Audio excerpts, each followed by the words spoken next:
Lisbon, Portugal's capital and one of the most amazing places to visit in Europe. I spent 6 weeks there and safe to say I learned a thing or two. So today I am spilling the beans on the top tourist mistakes that are made and things that I wish I knew before I visited. Let's dive into the video. And the first thing that I want to address is the weather. So Lisbon is known for having mild to moderate temperatures all year round. But what people don't really realise is that it can be really cold in the shade.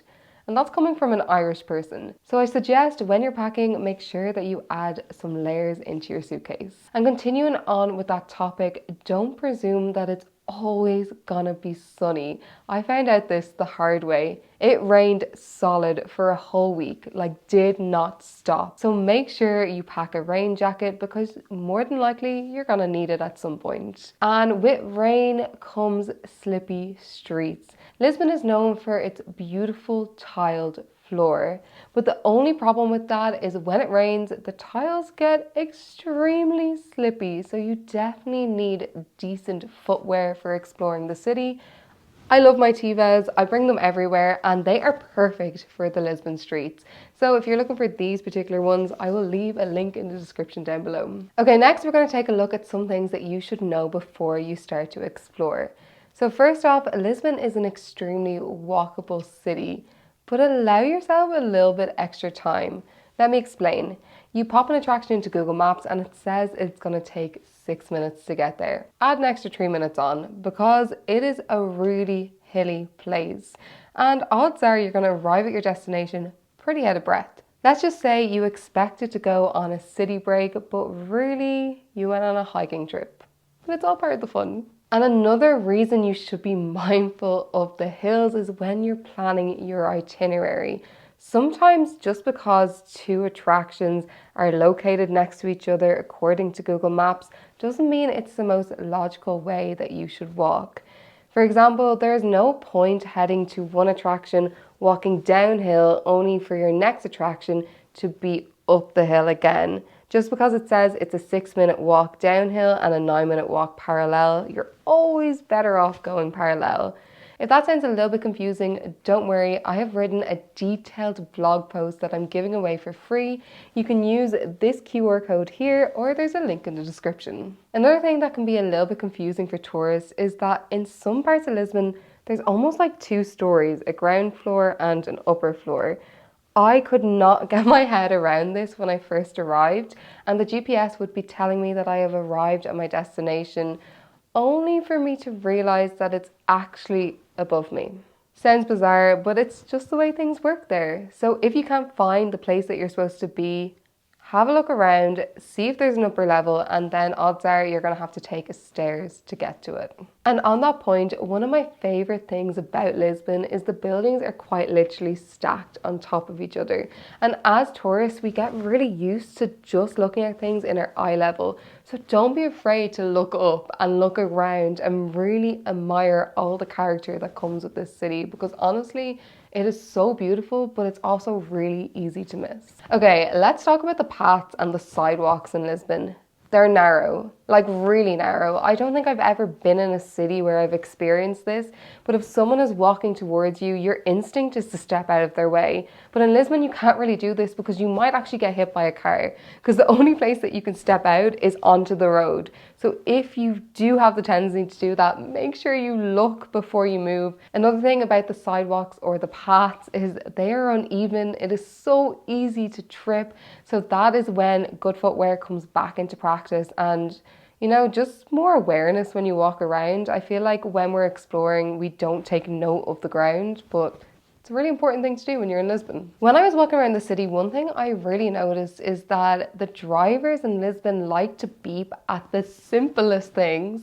And this really gave me a fright when I was walking around. I thought a car was either coming towards me or something was happening that wasn't right, when in reality it was just normal city traffic. Before we dive into the next point, I want to introduce you to today's video sponsor, which is BetterHelp. BetterHelp is an online therapy program that virtually connects you with a therapist no matter where you are in the world. It's perfect for people like you or me who want to have the freedom to explore. Personally, running my own business comes with its fair share of stresses. So it's so nice to have someone to sit down to chat to, whether that is on a personal level or to just put out my frustrations on running the business itself. I love that no matter where I am, I have access to better help, whether that's at home in my van in Ireland or working remotely abroad. There's always someone there who can listen and understand. I think there can still be a taboo about therapy, but personally, I'm all for it. It's so important to get your mental frustrations out. And honestly, no issue is too big or too small. Sometimes it's just nice to have someone who's trained to listen and give you helpful, unbiased advice. And it's super easy to talk to your therapist. You can do it via phone, video chat, or messaging. If this sounds like something that you're interested in, then let BetterHelp connect you to a therapist who can support you, all from the comfort of your own home. Visit betterhelp.com/Laura Grace or select Laura Grace at checkout for a special discount on your first month. You will then be invited to fill out a quick questionnaire, and usually you're connected with a qualified therapist within 48 hours. Another thing that shocked me and I found out the hard way was some attractions close on a Monday. I made my way out to Bel hoping to do all those typical tourist attractions, only to find out that everything was closed, which made me really sad. And I did check it on Google beforehand, and the only thing that said it was closed was the Bel Tower, but that wasn't right. So I treated myself to a pastel nada and felt sorry for myself for the rest of the day. So be mindful of that and make sure you look things up and their opening hours before you want to visit them. Okay, so the next tip is for anyone 25 or younger. A lot of the tourist attractions in Lisbon offer a youth discount. So make sure you avail of that because sometimes it can be as little as 50% off. It's not a bad deal. Okay, let's talk about the famous tram 28. Is it worth it? Personally, I decided not to do it. It's really busy, it's super touristic, and there's just loads of crowds waiting to get on. But I do understand that it is really, really popular and it is something that you might want to do. So here's some tips that you should consider beforehand. First of all, it is not a loop, so do not try to get on at the end because the conductor will ask you to get off 2 or 3 stops later and you would have wasted your money on a ticket. Another thing is expect to queue. There is long wait times for it, and that is just the reality because it is such a popular thing to do when in Lisbon. And on that point, due to its popularity, there tends to be a lot of pickpocketing. So make sure that you watch your valuables when you're on the train. And the final point is ride it backwards. The stop Campo Aurica is the end, but you can actually ride it backwards through the city and then you're not fighting with everybody that's starting at the start point. Okay, this is for anyone outside the EU. Odds are you are gonna need a phone connection. You want to stay connected when you're in Lisbon. And when I travel, I like to use Airlo. It's an eSIM company and it just means that you can buy it before you leave your home and be connected as soon as the plane lands. I do have a little sneaky discount for you. You can get $3 off if you join. And honestly, the service has been good anytime I use them. So it's a good option if you're looking for a way to stay connected. Another popular attraction in Lisbon is the castle. And don't get me wrong, it's a beautiful place to go, but the castle itself isn't anything special. What you're really paying for is the beautiful view of Lisbon from the top.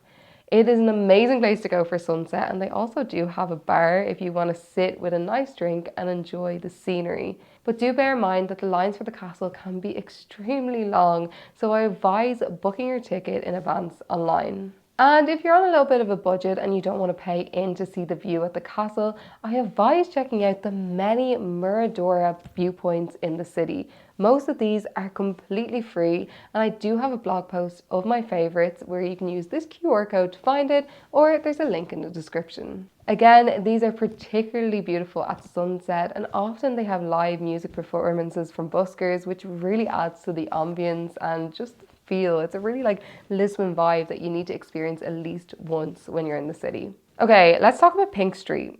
Possibly one of the most famous streets in Lisbon.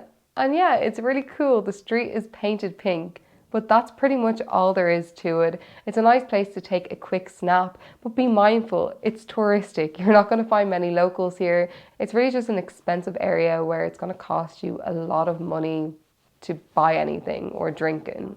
However, I do recommend you check out some of the Lisbon markets. My favourite is Feira de Ladra. I hope I am pronouncing that correctly. It is open on Wednesdays and Saturdays, and it's really cool to be able to see the nice crafts that the locals make. It's a flea market, so you can get a few secondhand deals, and it's right beside the National Pantheon, which is a beautiful building I highly recommend checking out.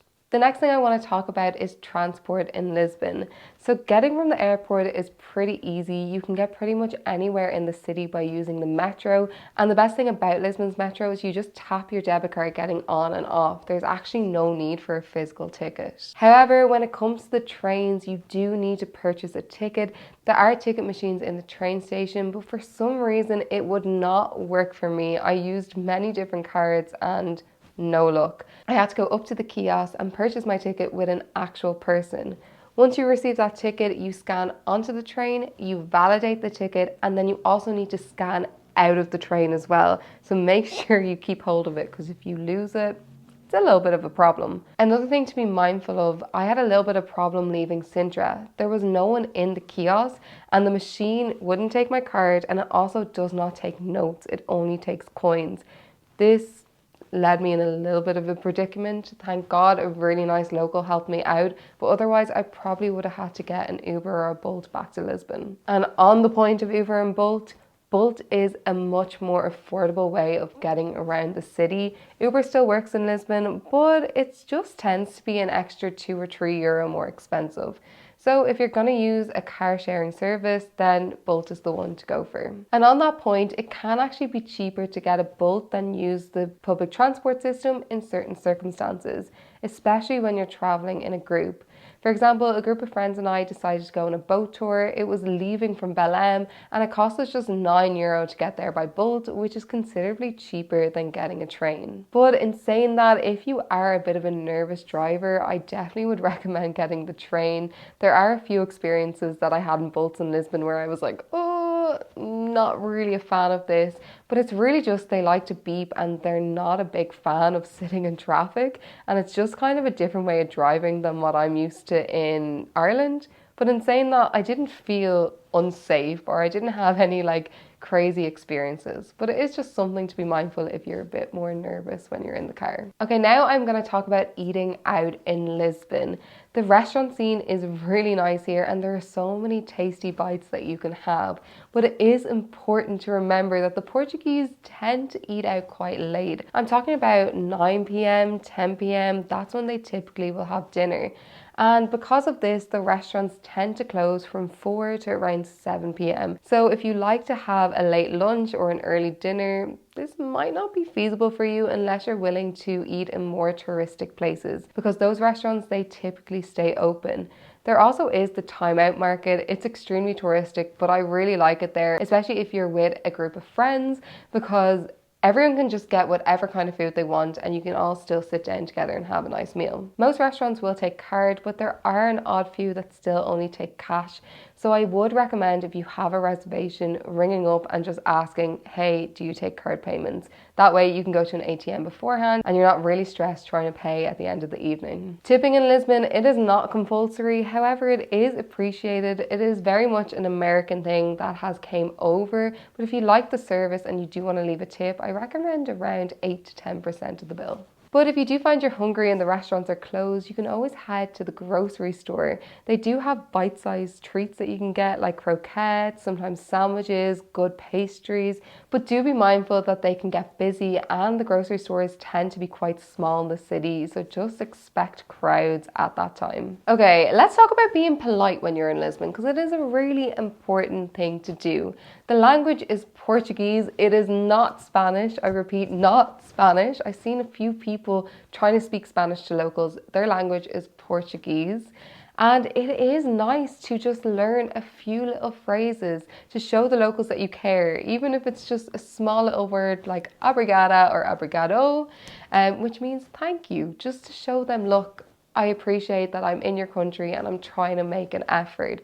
In saying that, if English is your language or a language that you speak, you will be fine getting around. It is widely used in the city and you won't really run into any problems. Another thing that I think is important is not to refer to Lisbon as cheap. This is something that I hear tourists do, and honestly I think it can be quite disrespectful to the local people.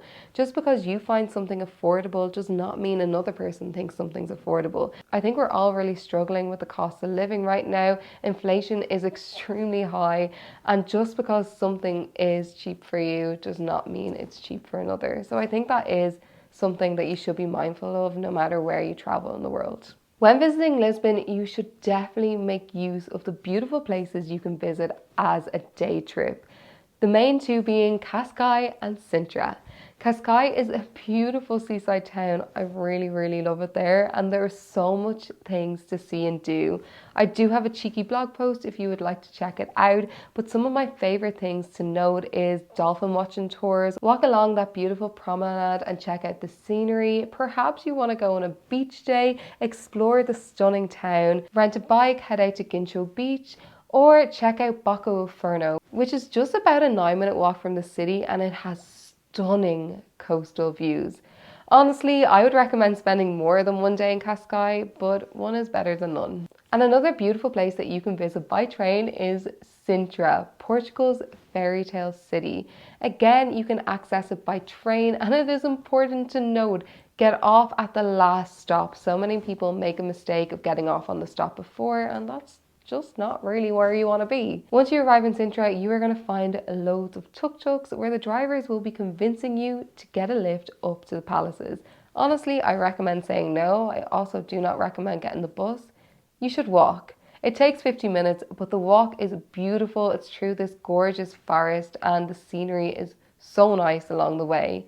If you only have a day, I recommend visiting the Moorish Castle and the Penne Palace, which is the most popular one, and I advise booking your tickets in advance. Do not leave it to the last minute. They tend to book out really fast, and there's also time slots throughout the day, so you want to make sure that you get one that you prefer.